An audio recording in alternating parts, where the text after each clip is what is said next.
over 6 years. So if you talk to me about life, 5 seconds in our conversation, I want to tell you I hate America. I don't want to be here. So that's my whole energy is about. But then when I had the chance to go abroad for like 6 months, and I realized I have to be back home. Like I ain't gonna get anything done escaping in Europe. I'm not gonna get anything done.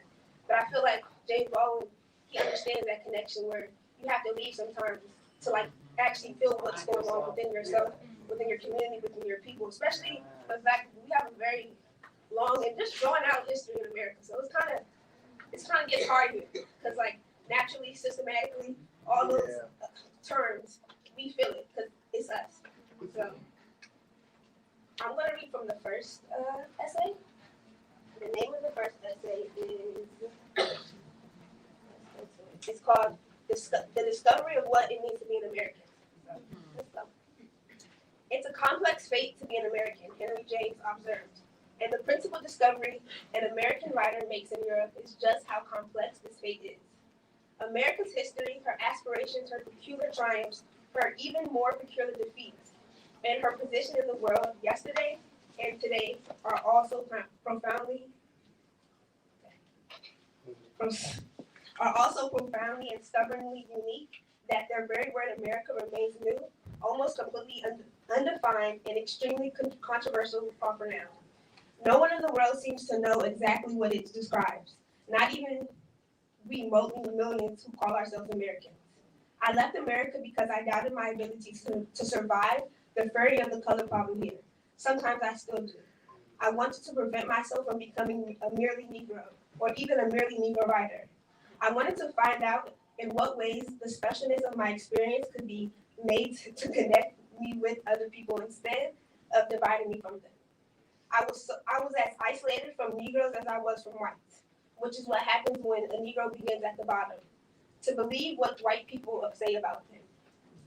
In my necessity to find the terms on which my experience could be related to that of other Negroes and whites, writers, and non-writers, I proved to my astonishment to be an American as any Texas GI. And I found my experience was shared with every American writer I knew in Paris. Like me, they had been divorced from their origins, and it turned out to make very little difference that the origins of white Americans were European and mine were African. They were no more at home in Europe than I was. The fact that I was the son of a slave and they were the sons of free men meant less, by the time we confronted each other on European soil, than the fact that we were both searching for our separate identities. When we had found these, we seemed to be saying why. Then we would no longer need to cling to the shame and bitterness which had divided us so long. It became terribly clear in Europe, as it never had been here, that we knew more about each other than any European ever could. And it also became clear that no matter where our fathers had been born or what they had endured, the fact of Europe had formed us both, was part of our identity and a part of our inheritance. I had been in Paris a couple of years before any of this became clear to me.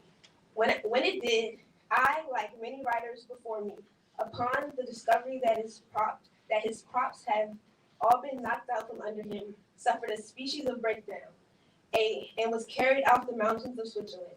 There, in absolutely alabaster landscape, armed with 2 Bessie Smith records and a typewriter, I began to try to recreate the life that I had first known as a child, and from which I had spent many years in. It was Bessie Smith, through her tone and her cadence, who helped me to dig back the way I myself must have spoken when I was a pickaninny, and to remember the things I had heard and seen and felt. And I had buried them very deep. I had never listened to Bessie Smith in America in the same way that for years. I would not touch watermelon, but in Europe she helped me reconcile to being a nigger. I do not think that I could have made this reconciliation here. Once I was able to accept my role as distinguished, I must say, from my place in the extraordinary drama, which is America, I was released from the illusion that I hated America. That's it.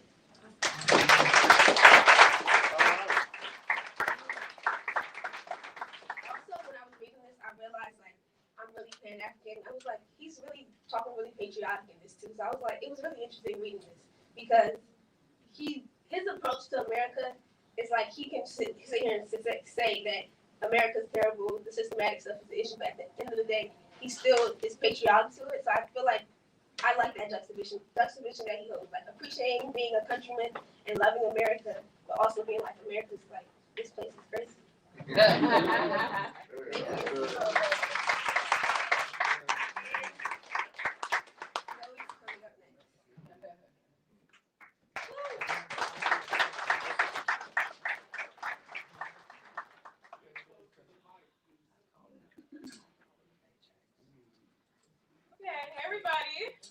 My name is Zoe Coker. I'm a recent alum from Howard University. And this summer I've had the opportunity to work very closely with Shri Kiana Garima and Hyla Garima in their Sankofa archives, so I've been around the space. And I'm going to be reading an excerpt from Giovanni's room. I feel like something that Josh mentioned was Baldwin being a jack of all trades, and I feel like one of those trades that I really admire is Baldwin being a lover. Oh, sorry. Okay.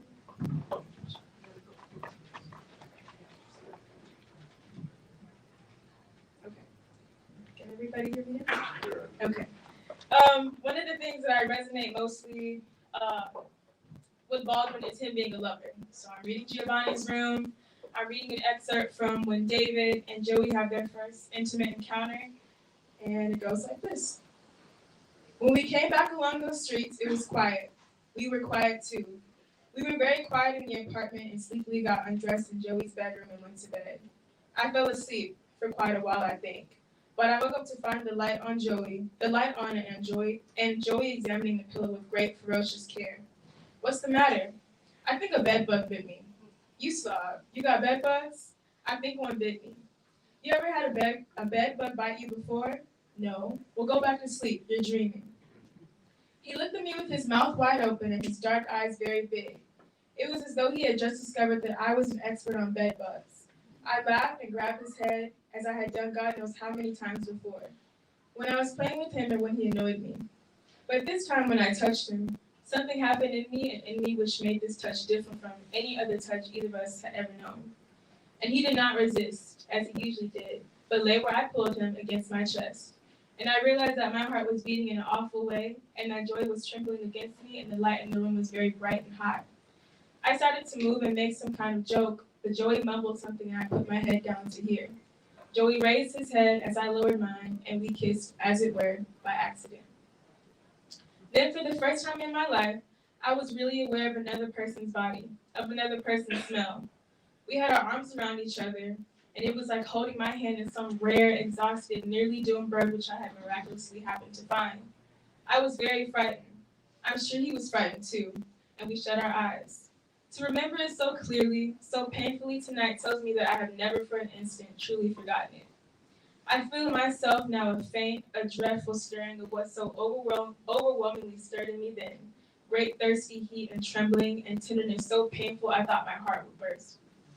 But out of this astounding, intolerable pain came joy. We gave each other joy that night.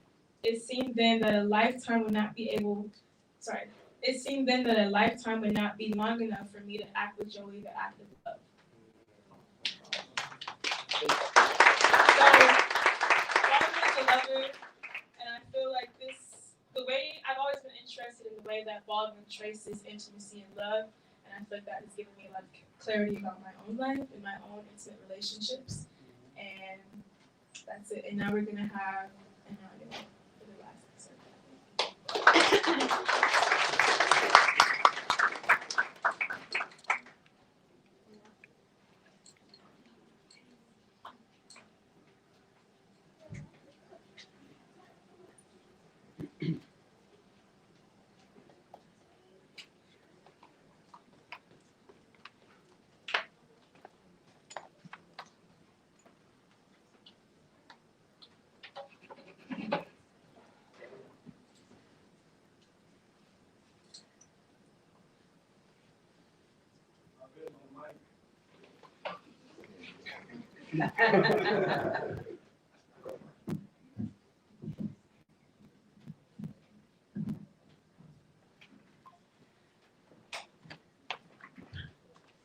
Lord,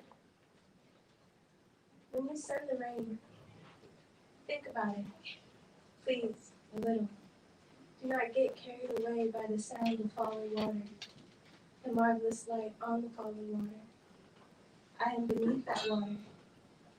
It falls with great force, and the light blinds me to the light.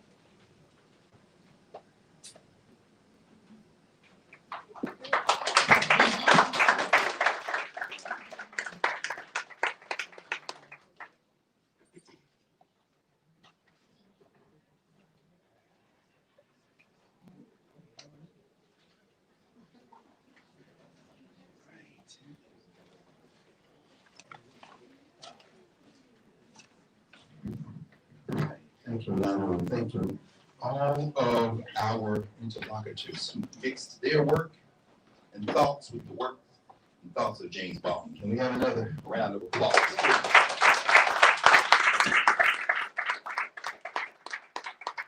So, can everyone hear?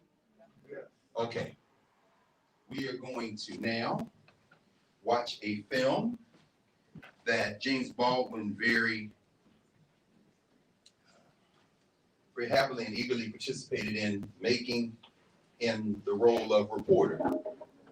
So this film isn't about James Baldwin. It is James Baldwin being about us.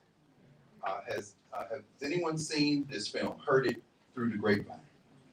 Anyone? Okay, good. Well, a couple of hands. Oh, of course. Chad put his hand up, no question. We're very fortunate because this film was restored by the Harvard Film Archive. That's why I saw that it was up at AFI in Silver Spring a few months ago. That's not why we're fortunate. We're fortunate because in scouring the internet, we found another copy. You know how archives are. It's another word for theft. But at any rate, I shouldn't say, because there is a Sankofa archive that has nothing to do with any universities, including the Negro College over across the street or any others. You got to be real suspicious when people say, "We want to help you." Help? Yeah, okay.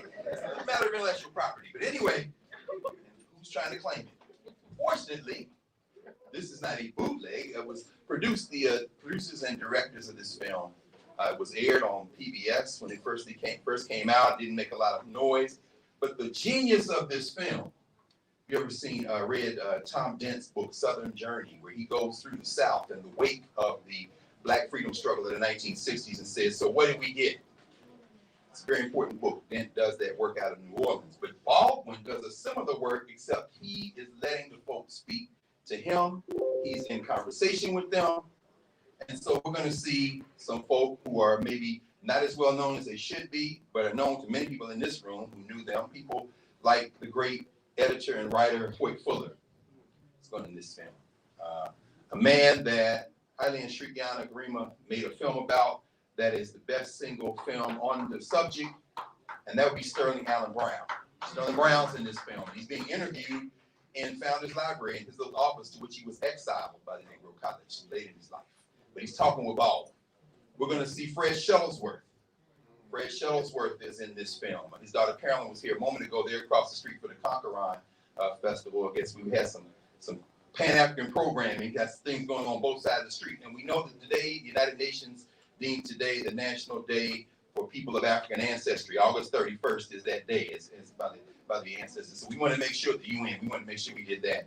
So without any further ado, we're going to see now James Baldwin. This film's about 90 minutes, and then we're going to have some conversation. Hopefully some of the folk in this room, I'm not going to call anyone out, Peter Bailey, I'm not going to call anybody out, was in the same circles as Baldwin, who knew Baldwin, who had conversations with many of the same people, may get us in some conversation. So let's see James Baldwin walking through the South, connecting with folks, everybody from Hosea Williams to Chinua Achebe, who makes an appearance, to Amiri Baraka, who makes an appearance, talking about, okay, we went through that struggle, what we get. So let's watch this together and experience this. I heard it through the grapevine.